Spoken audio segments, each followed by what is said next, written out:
Hi friends, welcome to the Jared Direct for the Sunday of E3 2018. So much happened today. It was really exciting. My day started with discovering that a rooster lives outside the window of my room. That's right. Bright and early with the coming of the dawn, so came the crowing of the rooster. Turned out that it's not just one rooster. In fact, I'm staying very close to a live poultry distribution center. So there were lots of roosters, perhaps dozens of roosters, all awakening me with the coming of the dawn. So despite going to bed as early as I could, I was, alas, awake a little earlier than I wished to be. But I digress. I get to be at E3. It's a privilege. You know, sometimes you just got to put up with some roosters. On top of that, I got to go out and visit a good friend of mine, Esmeralda Portillo, who will be visiting Pockets Full of Soup, and recorded a wonderful interview with her. I'm excited about that. And then it was press conference time. First with the Microsoft conference. I think that Microsoft, to put it succinctly, did exactly what they needed to do this year. They gave us a lot of compelling reasons to look forward to the future, and they delivered what they could reasonably do now without rushing something out the door. Those were the two things they needed to accomplish, and they demonstrated both. The acquisition of multiple studios to build new first-party products, that's a really big deal. Showing off Halo and Gears, really big deal. But also giving us a few concrete things to get our hands on. For example, I'm very excited about the coming of Ori. I understand that Ori is a smaller game, but if you didn't play the first Ori, you missed out on a spectacular little title. A very beautiful, thoughtfully designed take on the Metroidvania style.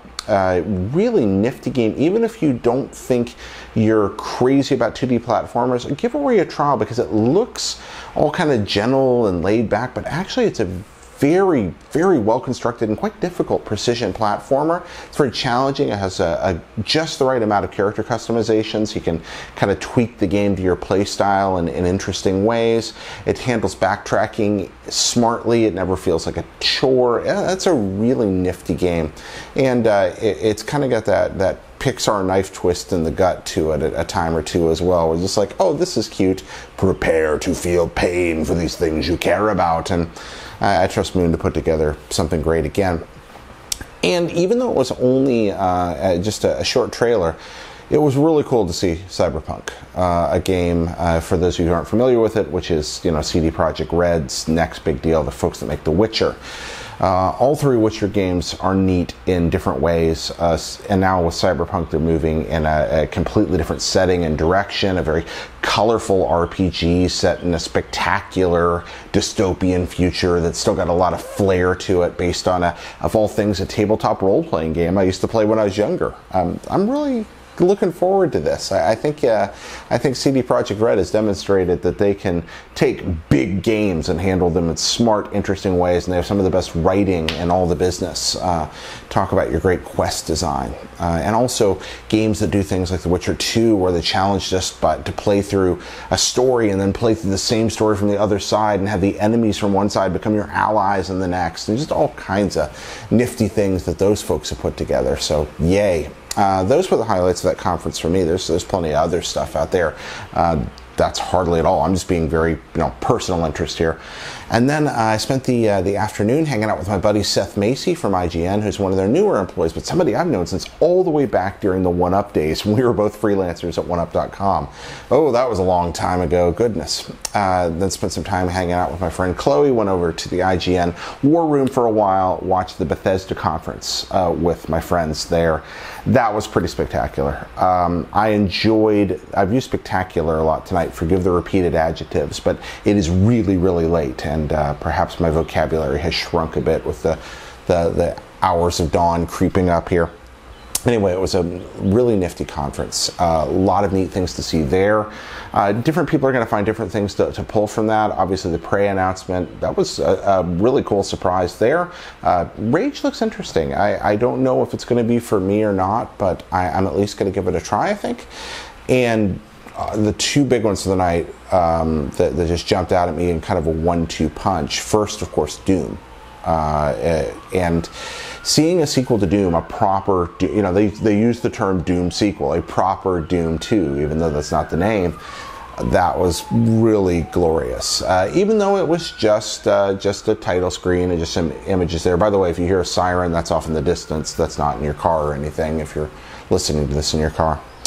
But yeah, the Hell on Earth theme, I thought that the first Doom remake was marvelous. I didn't think it was possible to put a game that good together. I didn't think that the twin stick interface would allow you to have a game that had that much of a feeling of agility to it in a first-person shooter environment, that mouse and keyboard or old school PC feel. But they really did manage to strike a perfect balance between control and that wonderful responsiveness and speed that's associated with the kind of arcade style combat of Doom. It's not slow and clutchy, it's fast and agile and really nifty. And so Doom 2, I think, Doom's a pretty simple formula. Demons and shotguns and Satan, they're just going to take the stuff that they did in the first game, polish the edges, take some of the rough off, some of the verticality of the levels, imagine it'll be better handled, stuff like that, maybe the multiplayer, and give us even more of what we already loved. So yay for Doom. I think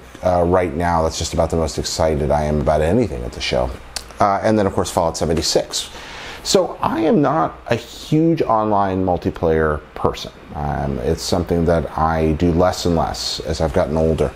But Fallout 76 is the kind of game I want to see AAA developers taking a chance on. They could have just made the same thing that I already enjoy and that they know that I'd run out and buy. And instead, they tried to do a very clever, high-budget, experimental take on a property I enjoyed and approach it from a new direction. And that alone, I think, is going to get me to run out and give this a real shot. Because they did, the idea of having an interactive Fallout world with some of that survival game feed in and with some of that open world multiplayer shooter feeling and maybe with some of that Dark Souls interface multiplayer feeling to it, maybe some base building and exploration and a little roguelike-ishness. It's intriguing. I got to give that a shot. And man, kudos releasing it in November. Holy cow. So that's a bold move, Cotton. But they got a lot of faith in it. And knowing Bethesda, odds are they probably should. And of course, we got cards for Elder Scrolls 6. Hey, guess what? That exists. Imagine that. And a new, what appears to be science fiction-oriented franchise from Bethesda, which I just can't wait. So that's from the two big conferences. But there's also the very flavorful Devolver conference that's happening for the second year now and this year. With an announcement of Metal Wolf Chaos. All right, so if you're not familiar with it, this was a game about the United States, a parodic approach to the United States that was released in Japan but didn't come over here in any official capacity way back in the Xbox. And Metal Wolf Chaos is about the President of the United States being deposed in a coup and putting on a giant suit of super metal armor and then battling in a mech suit against the rebellion forces, along with his very helpful personal assistant who speaks to him through a comlink. And he fights the vice president in mech suits in space, and he screams Richard, which it's a work of art. It's fun. It's not in any way a particularly insightfully designed game, gameplay wise, in its original version. We'll see how that translates over, but it's just insane and absolutely worth taking a look at. It's the kind of video game I love, the kind of just ridiculous, satirical, parodic, video game that we don't get enough of, I think. So yay for Metal Wolf Chaos, yay for Devolver. Thank you for bringing that to the world. All right, friends, that's what I got for Jared Direct. From the Crow, the Rooster, to through the Devolver conference. Hung out with some friends in the kind of classic E3 hangout for a while.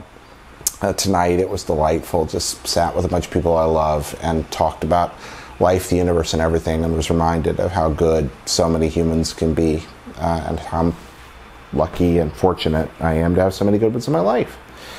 And how fortunate I am to have the chance to be here at E3. Thanks for letting me come. Thanks for helping me come. Thanks for letting me share this with you. See you tomorrow. Bye-bye.